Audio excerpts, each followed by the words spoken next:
Hi everybody, welcome back to the channel. My name is Chair, and today we are going to be reviewing the album Streetlife, Serenade by Billy Joel. Before we get into it, please take the time to like, comment, and subscribe to the channel.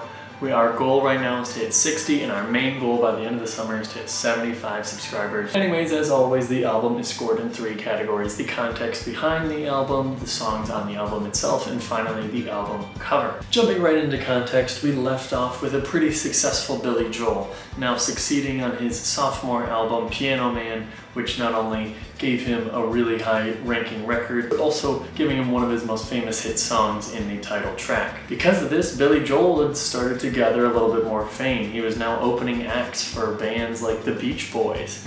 And with this newfound fame came a lot more pressure from Columbia Records, who he was now signed under, to put out a new album. This added stress gave Billy Joel a disliking towards LA in general. He wasn't impressed by the glitz and glamour that Hollywood was. He already was a little homesick, and now it is even more enhanced. And because of that, he kind of really didn't do well on his follow-up album. So he put together some session musicians, put down 10 tracks, and created Streetlife, Serenade. We got the album on October 11th, 1974, and it charted actually pretty well, peaking at number 35 on the Billboard 200. It was not better than Piano Man, but still a very good effort on the charts. Some context on the tracks: Los Angelinos is purely from Billy Joel's homesickness, just talking about how people go to LA with these big dreams, but it doesn't always really work out that way. Another track with prickly lyrics would probably be The Entertainer, probably the biggest hit from the album. This is more talking kind of towards the music business in general, talking about how this newfound fame isn't really as fun as it seems, and kind of, attacking the business moguls behind him who just want to sell his records. I kind of see this as like a Wish You Were Here, but Billy Joel's version of that. Other than that, there's very little context which happens behind the studio for this album. He was already getting pressured and stressed to make a new album, and with this rushed project, it pretty much underperforms all of everyone's expectations. I would say this is probably one of the final nails in the coffin of Joel's time in LA, and which would finally let him leave and go back to New York. But that doesn't really affect the context of this album. I feel like that goes in kind of the next album, so I'm not going to really put that too much into thought. Overall, not a lot happens. There's not too big of a meaning behind the tracks, and it is just really Joel just finishing out an album so he can get home. Because of that, I'm going to give context a 2 out of 5 in this category. How about the tracks on this? Just like the context, the tracks are pretty rushed. It's a pretty quick listen. 2 of the tracks are instrumental, so they don't even have lyrics. He kind of just put them on there to fill out the album.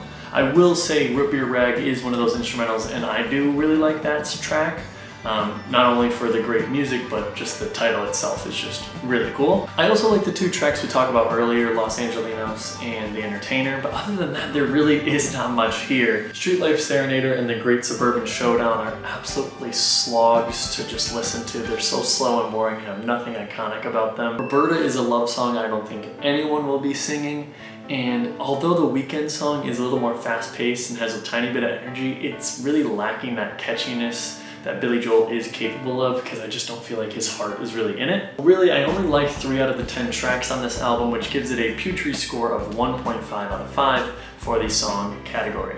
Finally, we have the album cover, and I feel like this kind of matches the energy of what we've been talking about so far. Although someone did draw this, and I think that is pretty sweet, other than that, it's pretty lazy and tame and has really no outstanding qualities of it, pretty much like the rest of this album, so it does match it in that part. It lacks anything special, and it looks like a random painting you would find in like a Goodwill. Back of the album shows a very bored and lazy Billy Joel with his dog route, and I feel like they just took it in a random alleyway and he just walked outside and they took the photo.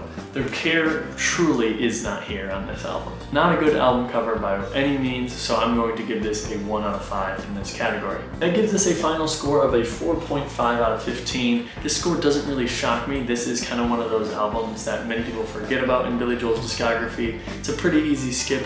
I will say there is a few deep cut gems that I do enjoy from it, but it's very far and few between throughout the album. It does make it the lowest scored album of Joel's records that we've looked at so far. This album nestles itself between Andy Williams' Days of Wine and Roses and Dirty Deeds Done Dirt Cheap by AC/DC. But join us next time as we listen to the follow-up album for Billy Joel's discography when he goes back to New York, Turnstiles. How will it rank against the other Billy Joel albums? We will have to wait and see. But if you want to tune into that, please make sure to like, comment, and subscribe, and we will see you in the next episode.